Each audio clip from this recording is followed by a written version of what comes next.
Assalamualaikum warahmatullahi wabarakatuh. Perkenalkan, saya Ilmawati Siregar dengan NIM 2120188. Di sini saya akan menampilkan tugas dari mata kuliah Inovasi Pembelajaran Bahasa dan Sastra SD dengan dosen pengampuh Pak Dr. Chandra SPD MPD. Selamat menyaksikan. Assalamualaikum anak-anak ibu. Waalaikumsalam, Bu.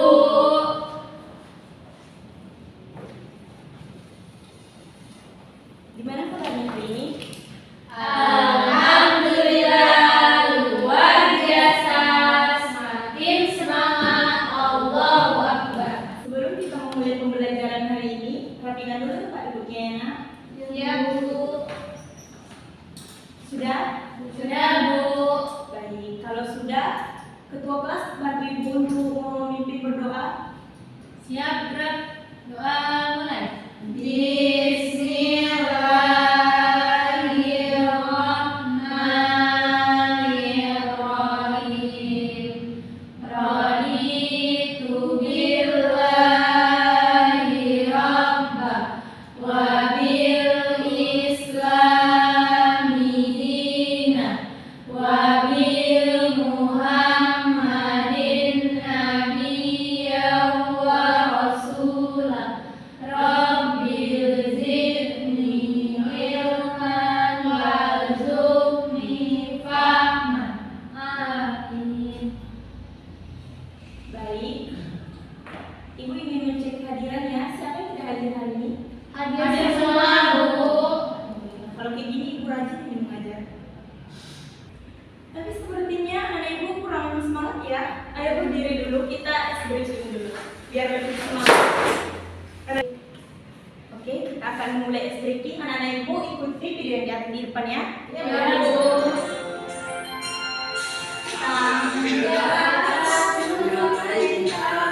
Tangan ke samping, burung yang terbang. Tangan ke depan, ikan berenang. Lutut yang rapi, siap berdoa. Ikutan, gulung-gulung, tangan digulung. Melingkar di pagar bunda. Kiri, atas, bawah, siap berdoa. Oke, udah pada semangat ya? Kembali Ya, dulu. Bu. Nah, ibu duduk lagi ya.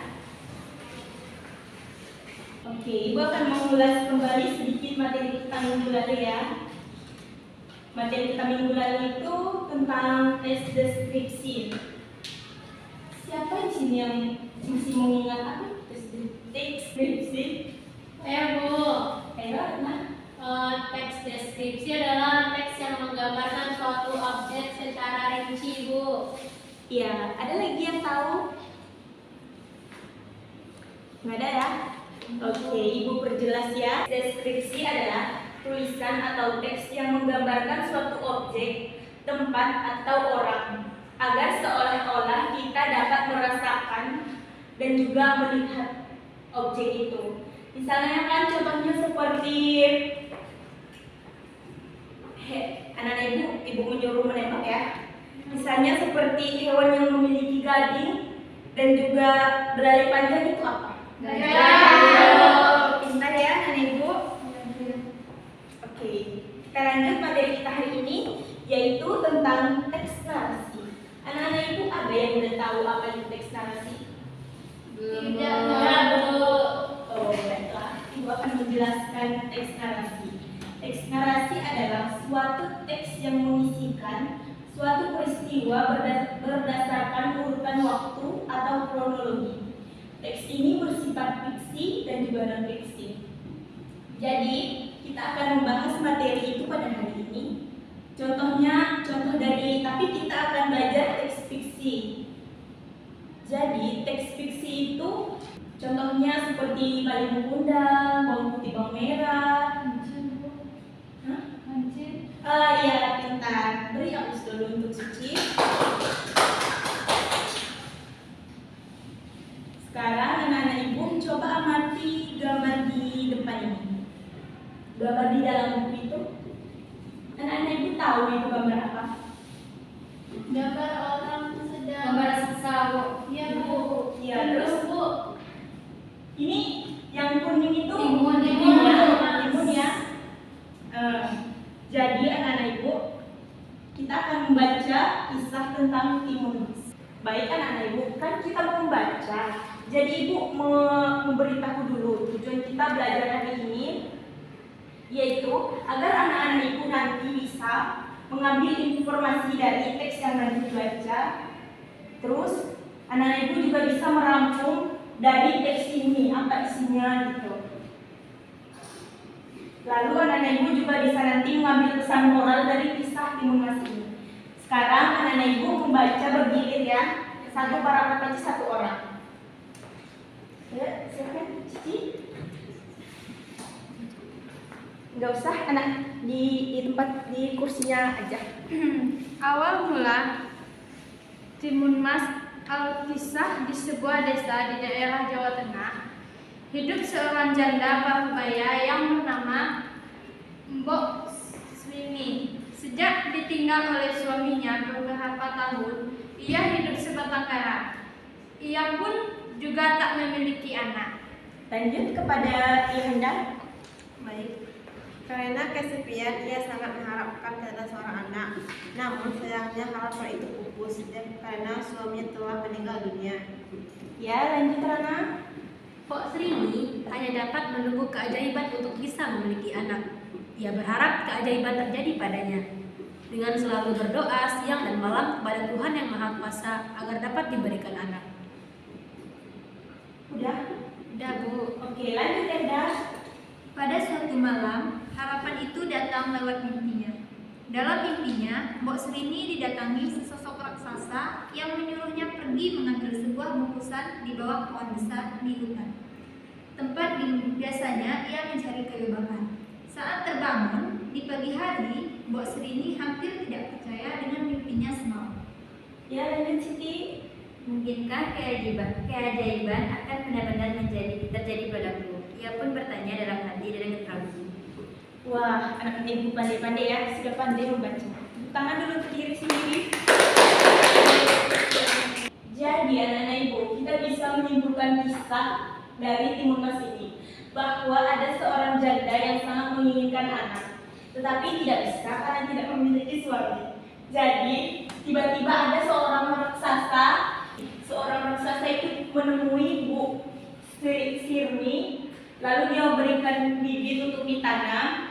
Dan bibit itu akan menghasilkan satu benih yang akan menjadi buah yang besar. Di dalam situlah terdapat bayi. Lalu, tapi dari kisah ini si raksasa itu ingin setelah anak itu memiliki usia 17 tahun, anak itu akan diserahkan kepada sang raksasa agar sang raksasa itu bisa memangsa anak ini. Dan setelah anak itu berusia 17 tahun, Mbok Sirni ini merasa tidak mau untuk menyerahkan anaknya itu. Jadi dia pergi ke kota. Jadi kesimpulan yang bisa kita ambil dari cerita Timun Mas ini adalah besar apapun masalah kita, pasti akan ada jalannya dan solusinya. Oke, kita lanjut ke materi kita.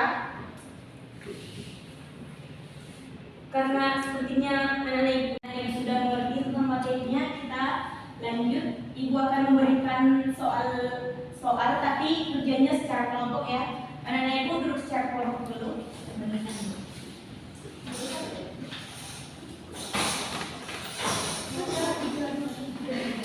Sudah? Dah Bu. Oke.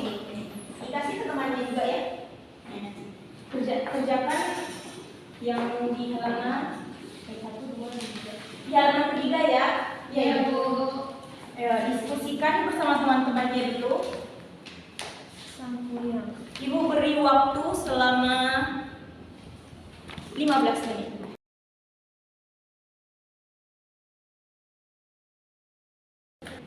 Sudah selesai anak ibu? Sudah Bu. Baik, kalau sudah selesai, ibu meminta anak ibu untuk menampilkan hasil diskusinya ke depan. Satu aja dan untuk kelompok. Ayo silakan.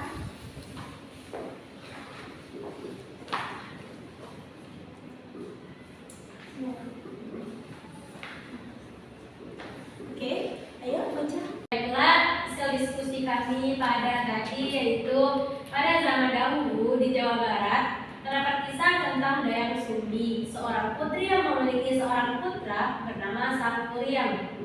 Sangkuriang tidak menyadari bahwa anjing kesayangannya, Tumang, adalah titisan dewa dan ayahnya. Suatu hari, Sangkuriang dan Tumang terlibat dalam sebuah pertandingan. Namun, Tumang menolak untuk mengikuti perintahnya. Akibatnya, Tumang diusir ke dalam hutan. Dan ketika Sangkuriang menceritakan peristiwa ini kepada ibunya, Dayang Sumbi marah dan memukulnya Sangkuriang. Tersinggung meninggalkan rumah. Itulah dari kelompok 1. Beri aplaus untuk kelompok 1. Sudah, lanjut untuk kelompok 2.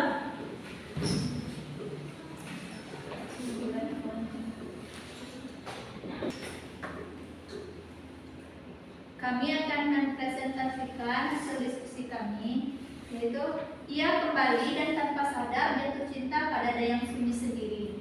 Mereka merencanakan pernikahan, tetapi Dayang Sumbi menyadari bekas luka di kepala Sangkuriang yang identik dengan bekas luka putranya yang hilang. Sudah Bu, ya beri aplaus untuk kelompok 2. Baiklah, karena sudah selesai hasil diskusinya, tolong dikumpulkan ke depan ya nak. Ya, Bu.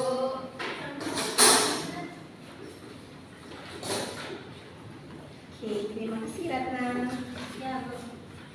Nilai hasil diskusinya. Wah, semuanya bagus-bagus ya. Tingkatkan lagi. Ya, Bu. Dari materi kita hari ini, apakah anak-anak itu ada yang tidak memahami materinya? Tidak, Bu. Ibu yang bisa membantu Ibu untuk menyimpulkan materi kita hari ini? Saya, Bu. Ya, silahkan Ratna. Jadi kesimpulan materi pada hari ini itu tentang teks narasi. Teks narasi adalah teks yang menyajikan serangkaian peristiwa secara kronologi atau sesuai urutan waktunya. Dah, Bu. Ya, betul. Jadi kesimpulan dari materi kita hari ini adalah sebuah teks yang mengisahkan suatu peristiwa atau dengan berdasarkan urutan waktu atau kronologi yang bisa bersifat fiksi dan non fiksi. Baiklah, karena waktu kita sudah habis, ketua kelas kalau bantu Ibu untuk menutup kelas. Baik, Bu. Siap gerak. Hamdalah. Alhamdulillahirabbil alamin.